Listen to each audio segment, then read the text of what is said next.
141, reading about Mahood. We're in Turkey. The year is 2015. He's 11 days from home. God help us. That is what we're to ride in, Mahood's father said. The boat wasn't a boat. It was a raft. A black inflatable rubber dinghy with an outboard motor on the back. It looked like there was room for a dozen people in it. 30 refugees waited to get on board. They all looked as tired as Mahood's felt and wore different color life jacket. They were mostly young men, but there were families too. Women with and without hijabs, other children, some who looked to be about Mahood's age. One boy in a Barcelona soccer jersey didn't have a life jacket, but clung instead to a blown-up rubber inner tube. A few of the other refugees had backpacks and plastic bags full of clothes, but most of them, like Mahood's family, carried whatever they owned in their pockets. Let's go, one of the smugglers said. 250,000 Therian pounds or 1,000 euros per person. Children pay full price, including babies, he told Mahood's father. There were two more Turks in tracksuits, like the ones who had turned them away from the mall, and they stood apart, staring at the refugees like there was something disgusting that had just washed up on the beach. Their scowls made Mahood want to disappear again. Dad handed out their life jackets, and they put them on. Mom stared out at the black dinghy bobbing in the gray-black Mediterranean seawater. She grabbed her husband's arm. What are we doing, Yosef? Is this the right decision? We have to go to Europe, he said. What choice do we have? God will guide us. Mahood watched as his father pushed the cash they'd saved into the hands of one of the smugglers.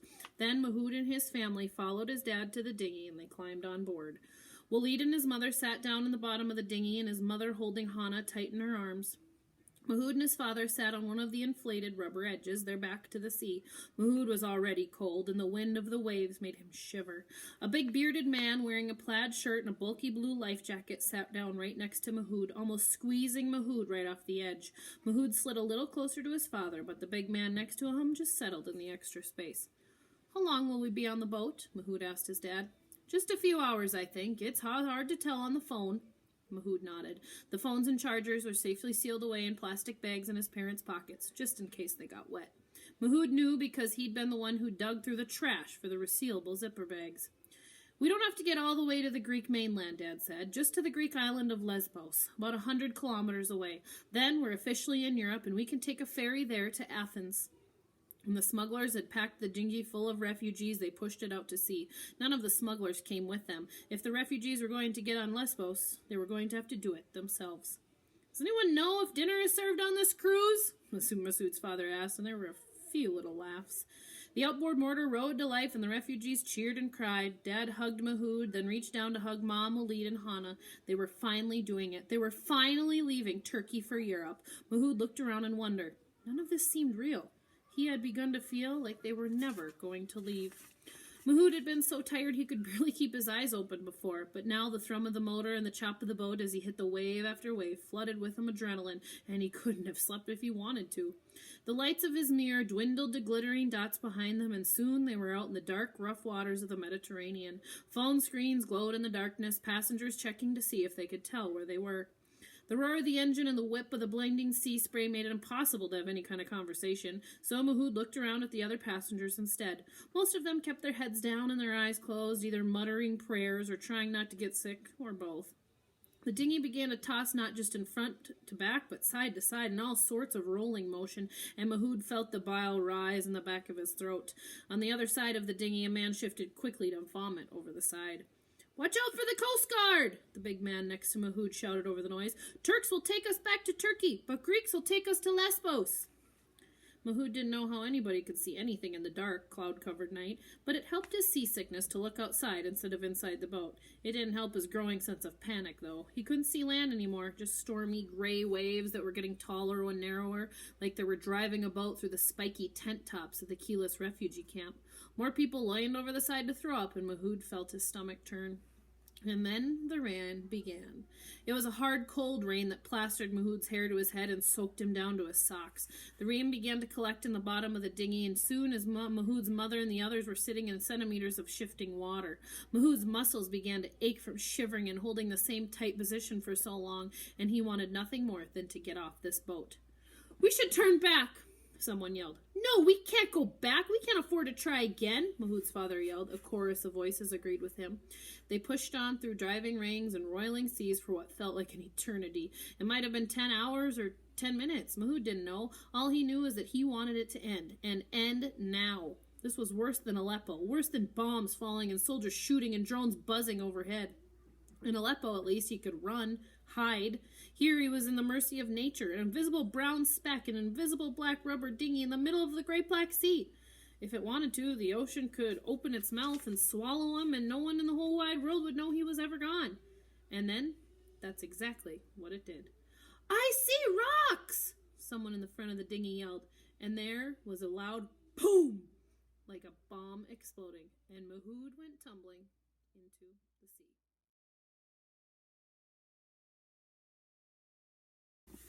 Now we're on Joseph, just outside Havana Harbor, 1939, 17 days from home.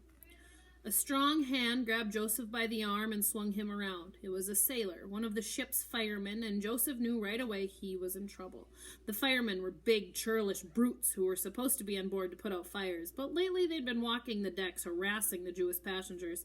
They'd been making trouble ever since the Cubans had told them they couldn't leave the ship. For 3 days, the St. Louis had sat anchored kilometers from shore. For 3 days, while port officials came and went, and Cuban police who guarded the ladder off the ship told the passengers they couldn't leave today. Manana, they said. Manana. Tomorrow. 2 days ago, the Essor des Orduna, a smallish Europe-English passenger liner, had arrived and anchored nearby. Joseph guessed it was one of the other 2 ships they'd been racing to Cuba. He and the other passengers had watched as launchers went off from the ship as the yellow quarantine flag went up and down. And then the Ordana had lifted anchored and cruised in the dock to the pier and let off the passengers. Why had they been allowed to dock and not the St. Louis? The St. Louis had gotten there first.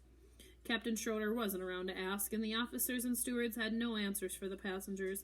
And then today, the same thing had happened with the French ship SSS Flandre. It arrived, anchored nearby, passed quarantine, docked at the Havana pier, and let off its passengers. Now it was sailing back out to sea.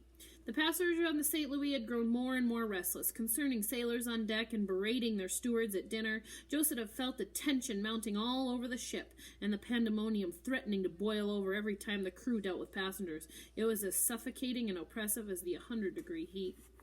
Apparently, Scheindick and his Nazi friends had felt the tension too, because that's when the firemen patrols had begun.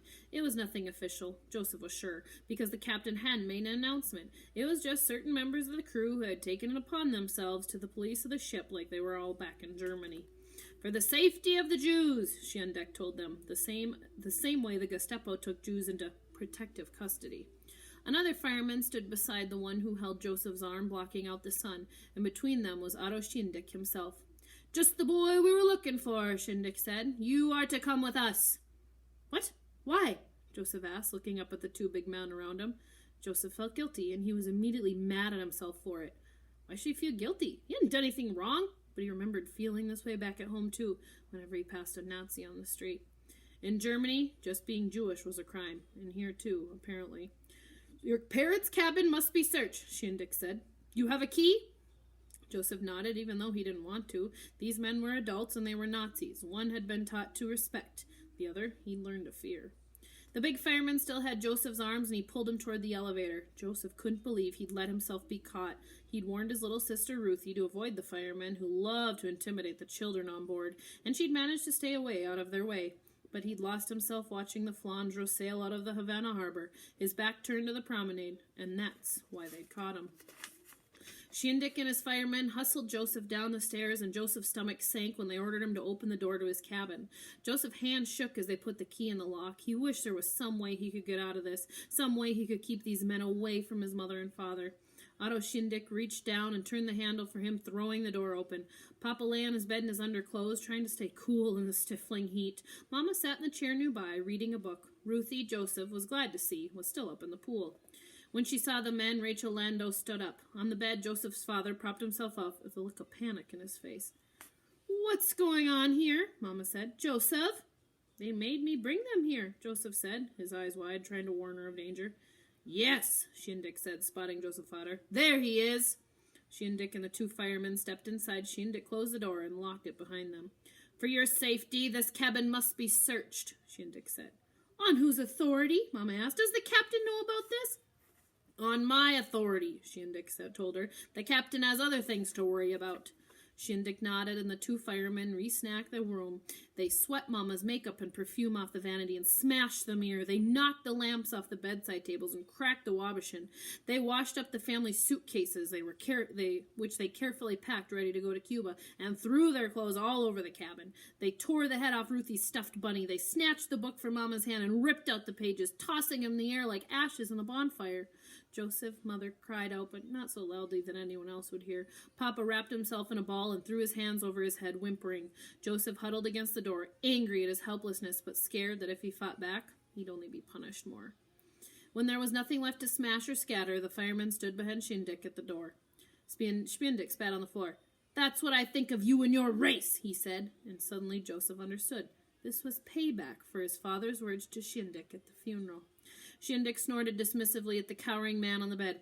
It's time for you had your head to be shaven again, he told Joseph's father. Otto Shindig let himself and the two firemen out, leaving the door wide open. Joseph's mother slid to the floor, crying, and Papa blubbered on the bed. Joseph shook as he buried his face in his hands, trying to hide his own tears. He wanted nothing more than to run to his mother's arms, but she felt like 1,000,000 miles away from him. So did his father. There were 3 lonely islands, separated by an ocean of misery. Of all the things Shindig and his firemen had broken, the Landau family was the one thing Joseph wasn't sure they could put back together. You said if I was quiet, if I stood very still, they wouldn't come for me, Papa said. It took Joseph a moment to realize that his father was talking to him. Joseph's breath caught. His father was talking about the medical inspection, when Joseph had scared his father to get him to straighten up. Papa looked at him, his eyes red from crying. You said they wouldn't come for me. You said they were going to get me back. You promised, and they came for me anyways. Joseph felt like his father had slapped him, even though Papa hadn't touched him. Joseph reeled. He backed into his mother's little makeup table, and one of the bottles Shindig hadn't smashed rolled off and shattered on the floor beside him. Joseph didn't even jump. He had lied to his father, betrayed him, made him think he was back at that awful place, terrified him all over again. But that wasn't the worst thing he had done. Joseph had made his father his promise he couldn't keep.